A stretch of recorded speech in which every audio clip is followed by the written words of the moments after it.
Okay, hi Stephen. Thanks so much for doing this Skype. It's your second Skype for us in the Museum of Arte Útil. But we wanted to talk to you really specifically about the usership, I guess, online of particular projects, especially ARG. I know you're an enthusiastic user of ARG, and it's definitely something that's in the archive of Arte Útil. We think it's a project that can be read under the lens of open access. It's initiated by artists thinking about how they might access information and share it. It's a very interesting model. Could you tell me a little bit about how you work with ARG? Well, you're right. I am a very enthusiastic user, but there's several thousand of us that are enthusiastic users, and that's exactly its mode of functionality. That's what makes it work. I think that Sean, I remember him saying that he alone uploaded the first several hundred PDFs, which is already a remarkable achievement. But what's more remarkable, in a sense, is the kind of contributive usership that makes it work and that reorganizes it constantly without deorganizing any previous organization. At some point, you don't even remember who the initiator is because the users take it over. Well, yeah, that's what users tend to do is they tend to use stuff, and from a certain perspective that may appear to be misused, but they use it for their purposes. I mean, my purposes really are as someone who doesn't have a lot of space for the library that I wish I had and who's on the road a lot. Um, I just find that it's like the library for everyone who doesn't have one. And not only that, it's a library that's searchable, which is something you can't really do with your, materialized books on the shelf. And you can organize it in so many different ways. And I also use it in a pedagogical sense. I mean, just yesterday, a student asked me, well, where does this concept of the individual in Deleuze actually come up? Which page did he say that on? And I was a bit stumped, but fortunately, we went to ARG, and there it was. And well, there it was in English, actually, and we found it. But the student was French, and so what we did immediately after that was we got to put together a scanned PDF of the French version, which the original version, and now it's up there too. So now on page 421, you can find that word. And so, what would have taken otherwise, hours, and would have been very approximative was something which was exacting and which was really super, super fast. So I think that it kind of accelerates the speed of research and eliminates some of that approximation that often goes with it. And at the same time, it does share that principle that Abby Warburg talked about the principle of good neighborhoodship in the library is that I always invariably find on ARG not only the book I'm looking for, but the one I didn't know I was looking for, Fantastic. which is right next to the one thought I was looking for, but in one of the various sort of taxonomies of the library, there was, and so I find that I've got all these PDFs that really I never even knew existed, and have quoted them very significantly, even in the little lexicon. Stuff that I found. Everything I think I quoted there was stuff I found on ARG, and some things that I didn't even know that it would be so useful.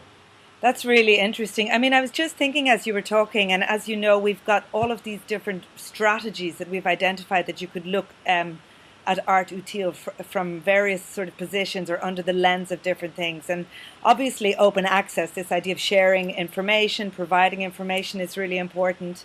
But I was just suddenly thinking as you were talking, maybe we should think about this project also under reforming capital, because it's actually sort of, you could say, flouting a certain sort of capitalization of knowledge. We don't have to buy these books. You paid back in a way by sharing your knowledge of the French text, or putting it up, uploading it. So there's a kind of a logic of exchange and community that is not, one could say, subversive, but very, full of potential, very positive and very interesting. So I'm interested in this idea of how this actually, proposes another model that is against the capitalization of knowledge.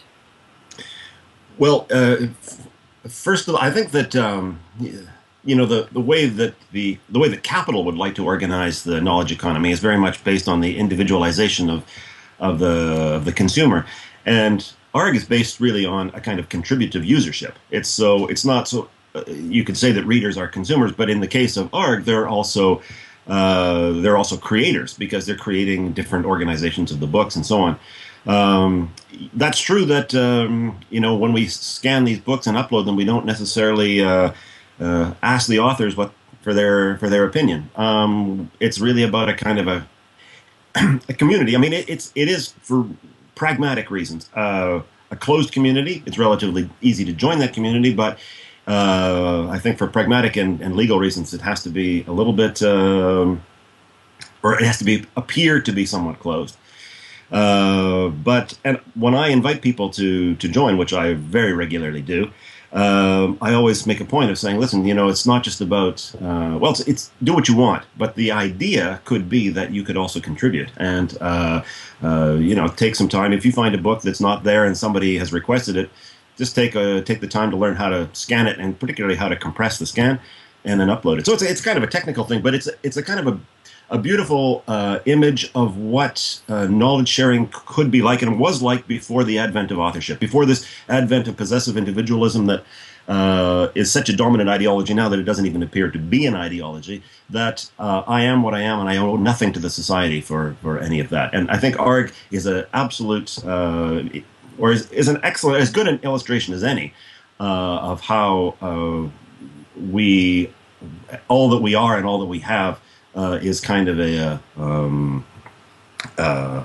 borrowing and a sharing, and nothing more than that. It pushes us very quickly into not only a sort of lack of consciousness about what might be possible, what could be other in terms of sharing knowledge, but also the fact that we could get penalized. We're suddenly in an alegal or an illegal situation, and I think this is very interesting and very complex to talk about. I know I also was talking to Kenneth Goldsmith from UbuWeb, and he was saying the reason that he can kind of do what he does is because there's no money changes hands, and he's never accepted any sponsorship for his site.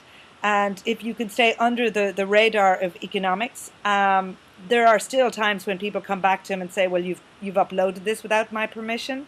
But he tends to say that once he negotiates or explains to them the kind of the other kind of sharing economy that this functions in, people are normally quite delighted to participate. Yeah, I've heard him say that as well. And in fact, to name a name, I've heard that the only person who didn't play along was Harun Farokhi of all people. Interesting. Okay. But this is an interesting case of loopholing, of finding a situation where it's not quite illegal, but it's not exactly, it's fair use, but not intended use. But I'm really concerned. I mean, beyond that, I'm really concerned that if we privatize knowledge and words and thoughts the way we are under the guise of what's called, strangely enough, intellectual property, that we will cut off our noses to spite our faces, because without the free circulation, of course, of these words and ideas and their continuous recombination, I don't see how really even the kind of surplus value extraction that contemporary capitalism enjoys could even continue. So it finds itself within a kind of a contradiction. But the important thing too about AARG, and I think it's not negligible in the context of the exhibition of Arte Útil, is that it is what it is. I mean, it really just is. That's what we're talking about now. It's an online archive of thousands or even tens of thousands of volumes, has all these amazing use values, and at the same time, it's a proposition of an online archive with all these amazing. So it is what it is, and a proposition of what it is. In other words, it is an archive, but it's also about an archive. It's about it has meaning about an archive beyond the archive itself. So, I mean, sometimes I describe that as something that has a double ontology, but I don't even think we need to ramp it up to that level. I mean, it's not sure that that's twice as good. It could be twice as bad. Maybe it's interesting to insist on the fact that it has a self-understanding as an artistic project. In other words, it has a coefficient of art, which you need not see, but when you do see, I think it leads to these very interesting kinds of conversations beyond the books themselves. Do you think that could relate to what Tanya often says when she tries to describe her ideas around Arte Útil, which is that it shouldn't just solve problems, it should be propositional? Well, I think that's inherently what art that operates on the one-to-one scale is. Otherwise, there's no reason to even to invoke that three-letter word art. Why not just let it go? But yeah, I think that if as art leaves its reduced scale and it moves into different types of situations where things have can only gain a specific visibility as art by being named as such, that yes, that is their value. As they let's say they deactivate their aesthetic function in order to activate this propositional function. And when I say deactivate the aesthetic function, of course, I don't mean that there's not an aesthetic. I mean, it's very clear that AARG has an aesthetic, and once you know that the initiator is an artist or understands himself to be an artist, then of course you do look at it in a very different way. It's never the question, is it art, but simply the fact, why are so many artists engaged, with this kind of practice?